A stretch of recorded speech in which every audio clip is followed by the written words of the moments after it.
नमस्ते दोस्तों। क्या आपके पैर पर भी कोई ऐसा घाव, सोर या अल्सर है जो ठीक होने का नाम ही नहीं ले रहा? क्या यह घाव, जिसे अक्सर वेरिकोज अल्सर या वीनस अल्सर कहा जाता है, आपको लगातार दर्द, खुजली और परेशानी दे रहा है और आपकी रोजमर्रा की जिंदगी को मुश्किल बना रहा है?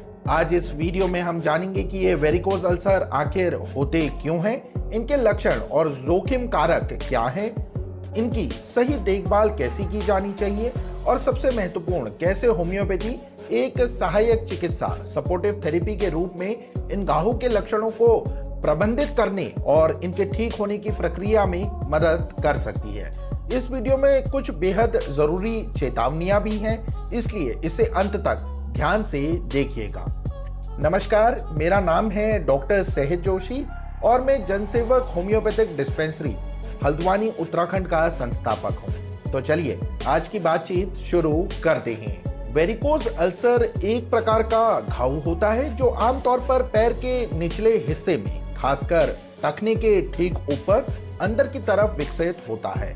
यह पैरों में खून के खराब परिसंचारण, पुअर ब्लड सर्कुलेशन के कारण होता है, जो पैरों की नसों में खराब वॉल्व और खून के जमाव को दिखाता है, जिससे त्वचा कमजोर होकर अल्सर बन रही है।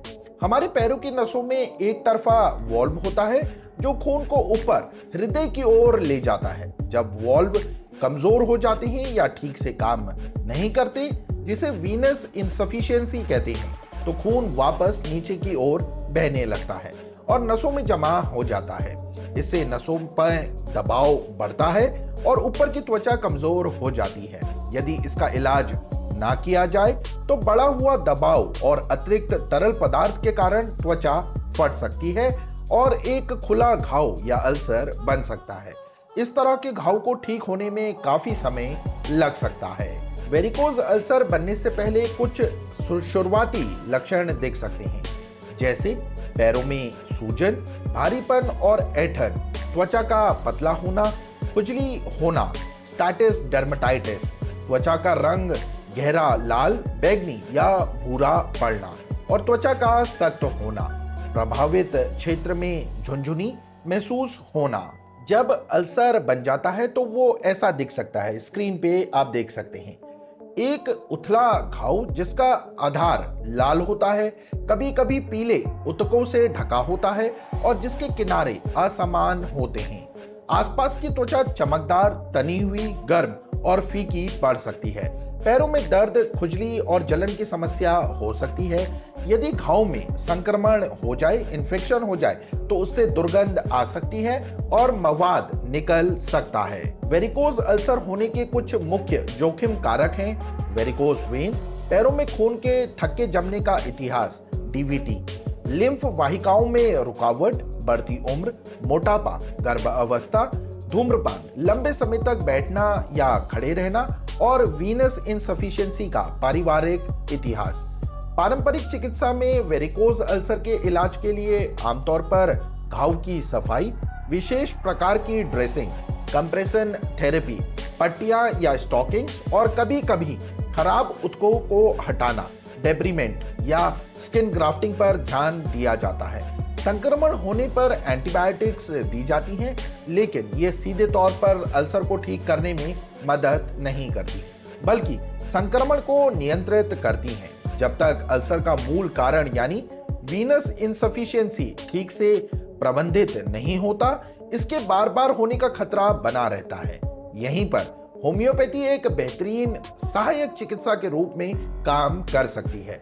यह अल्सर में होने वाली खुजली, जलन और दर्द जैसे लक्षणों पर ध्यान केंद्रित करती है। साथ ही शरीर की प्रतीक्षा प्रणाली और आत्म उपचार क्षमता को मजबूत करके अल्सर के धीरे धीरे ठीक होने की प्रक्रिया को सहारा दे सकती है और इसके दोबारा होने की संभावना को कम करने में मदद कर सकती है। लेकिन यह हमेशा प्राथमिक चिकित्सा और विशेषज्ञ चिकित्सक की देखरेख के साथ में मिलकर ही बेहतर काम करती है। होम्योपैथी में वेरिकोज अल्सर के लक्षणों के लिए कई प्रभावी दवाइयां हैं। यह जानकारी केवल शैक्षिक उद्देश्य के लिए है। किसी भी दवा का सेवन करने से पहले एक योग्य होम्योपैथिक चिकित्सक से और अपने प्राथमिक उपचार करने वाले चिकित्सक जैसे वस्कुलर विशेषज्ञ या त्वचा विशेषज्ञ से परामर्श करना अनिवार्य है। अब बात करते हैं होम्योपैथिक दवाइयों की। पहली होम्योपैथिक दवा है दोस्तों एसिडम फ्लोरिकम, एसिड फ्लोर। जब नसें फैली हुई हों और अल्सर में बहुत ज्यादा दर्द हो जो लंबे समय तक खड़े रहने से या गर्मी से बढ़े, अल्सर के किनारे लाल और सख्त हो सकते हैं, खुजली, जलन हो और पैर सूजा हुआ हो, ठंडी सिकाई से कुछ आराम मिल सकता है। दूसरी होम्योपैथिक दवा है कैलेंडुला ऑफिसिनालिस। गेंदे से ये बनती है। जब अल्सर से बहुत ज्यादा मवाद जैसा गाढ़ा और पीला स्त्राव हो, सूजन, चुभन और दर्द हो सकता है। अल्सर गहरा लाल और फटे हुए अनियमित किनारों वाला हो सकता है। यह घाव को साफ रखने और गैंग्रीन को रोकने में भी मदद कर सकती है। बाहरी उपयोग के लिए calendula tincture, mother tincture calendula Q के रूप में आप इस्तेमाल कर सकते हैं। इसी के साथ अगली होम्योपैथिक दवा है कार्बो वेजिटेबलिस, कार्बोवेज नाम से यह जानी जाती है। जब अल्सर से हल्के छूने पर भी आसानी से खून बहने लगे, अल्सर का रंग नीलापन के लिए हुए या चितकबरा बैगनी हो सकता है और आसपास की त्वचा ठंडी और तनी हुई लग सकती है। अल्सर में जलन वाला दर्द और बदबूदार पतला मवाद निकल सकता है। अगली होम्योपैथिक दवा है लेकेसिस म्यूटा। जब अल्सर छूने पर बहुत संवेदनशील हो और उनमें तेज जलन हो, खासकर रात में, पतला दुर्गंध युक्त स्त्राव निकल सकता है। अल्सर की सतह असमान, गंदी और बैगनी या नीले काले रंग की दिख सकती है। आसपास की त्वचा भी नीली काली हो सकती है। मामूली स्पर्श भी सहन नहीं होता। इसी के साथ दोस्तों अगली होम्योपैथिक दवा है पल्सा टीला। जब अल्सर में खुजली हो और यह लाल और छूने पर सख्त लगे, चुभने, टीस मारने वाला दर्द या जलन हो सकता है जो खुली हवा में या ठंडी सिकाई से बेहतर हो। कभी कभी हरा पीला गाढ़ा स्त्राव भी निकल सकता है। अगली बेहतरीन होम्योपैथिक दवा है आर्निका मोंटाना। आर्निका नाम से ये जानी जाती है। चोट या अत्यधिक शारीरिक परिश्रम से जुड़े वेरिकोज अल्सर के दर्द, नील पड़ने और सूजन में राहत देती है। घाव में कुचला हुआ सा दर्द महसूस होता है। नेक्स्ट होम्योपैथिक दवा है कैलकेजिया कार्प। जब खड़े होने या चलने पर अल्सर में दर्द हो, यह उन लोगों के लिए अधिक उपयुक्त है जिनमें खराब रक्त परिसंचारण, ठंड आसानी से लगने और पैरों में ठंडा पसीना आने की प्रवृत्ति होती है। अब मैं दोस्तों आपको अपने इलाज का तरीका बताता हूं। दोस्तों वेरिकोज अल्सर जैसी जटिल स्थिति में जब होम्योपैथी को एक सहायक चिकित्सा के रूप में इस्तेमाल किया जाता है तो हमारा ध्यान मुख्य रूप से मरीज के कष्टदायक लक्षणों को कम करने और उनके शरीर की समग्र उपचार क्षमता को बढ़ाने पर होता है।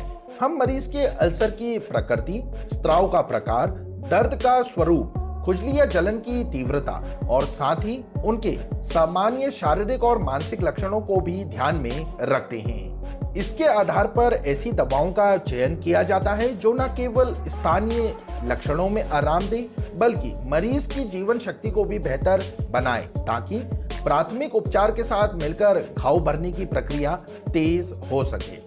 यह उपचार हमेशा मरीज के प्राथमिक चिकित्सक जैसे वस्कुलर विशेषज्ञ के साथ समन्वय में और उनकी सलाह के अनुसार ही किया जाता है।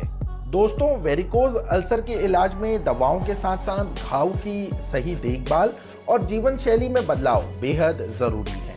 यह प्राथमिक उपचार का महत्वपूर्ण हिस्सा है। घाव की देखभाल, संक्रमण से बचने के लिए घाव को हमेशा अपने डॉक्टर या नर्स की सलाह के अनुसार साफ रखें। ड्रेसिंग और आसपास की त्वचा को सूखा रखें। ड्रेसिंग लगाने से पहले घाव को निर्धारित तरीके से अच्छी तरह से साफ करें। घाव के आसपास की त्वचा को साफ और नमी युक्त रखकर सुरक्षित रखें। रक्त प्रवाह में सुधार, रोजाना कंप्रेशन स्टॉकिंग्स या पट्टियों का प्रयोग करें जैसा आपके डॉक्टर ने बताया हो। यह खून को जमा होने से रोकते हैं, सूजन और दर्द कम करते हैं और ठीक होने में मदद करते हैं। तकियों पर पैर ऊंचा रखकर लेटने से रक्त संचार में सुधार होता है। जीवन शैली में बदलाव, धूम्रपान छोड़ दें। मधुमेह है तो ब्लड शुगर को नियंत्रित रखें। नियमित रूप से हल्का व्यायाम करें डॉक्टर की सलाह पर। स्वस्थ संतुलित भोजन करें और पर्याप्त नींद लें। मोटापा हो तो वजन कम करने का प्रयास करें। ब्लड प्रेशर और कोलेस्ट्रॉल के स्तर को प्रबंधित करें। अब एक और अति महत्वपूर्ण चेतावनी, अगर आपके वेरिकोज अल्सर में संक्रमण के ये लक्षण दिखें तो तुरंत मेडिकल सहायता लें।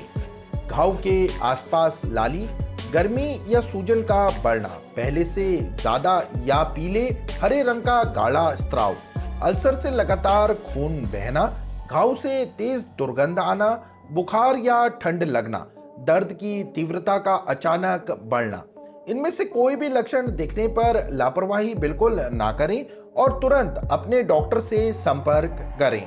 तो दोस्तों, वेरिकोज अल्सर एक गंभीर समस्या है जिसके लिए उचित चिकित्सा देखभाल और घाव प्रबंधन की आवश्यकता होती है। होम्योपैथी एक सहायक चिकित्सा के रूप में लक्षणों को कम करने और शरीर की अपनी उपचार क्षमता को बढ़ाकर ठीक होने की प्रक्रिया में मदद कर सकती है। लेकिन मैं एक बार फिर पूरी गंभीरता से दोहराना चाहूंगा कि इस वीडियो में दी गई जानकारी केवल शैक्षिक उद्देश्य के लिए है। वेरिकोज अल्सर का निदान और प्राथमिक उपचार एक योग्य चिकित्सक जैसे वस्कुलर विशेषज्ञ या त्वचा विशेषज्ञ द्वारा किया जाना चाहिए। उनकी सलाह सर्वोपरि है। होम्योपैथिक उपचार को केवल एक योग्य होम्योपैथिक चिकित्सक के मार्गदर्शन में प्राथमिक उपचार करने वाले चिकित्सक के परामर्श से एक सहायक चिकित्सा के रूप में ही लिया जाना चाहिए। स्व चिकित्सा खतरनाक हो सकती है और मुख्य उपचार में देरी कर सकती है। उम्मीद है यह वीडियो आपके लिए उपयोगी रहा होगा। अगर आपके कोई सवाल हैं तो नीचे कमेंट सेक्शन में हमें जरूर बताएं। इस वीडियो को अधिक से अधिक मात्रा में लाइक करें और उन लोगों के साथ शेयर करें जिन्हें इसकी जरूरत हो सकती है। हमारे चैनल को सब्सक्राइब करना भी ना भूलें। अपना ख्याल रखें और अपने घावों की उचित देखभाल करें। जल्द ही मिलते हैं। धन्यवाद। अलविदा।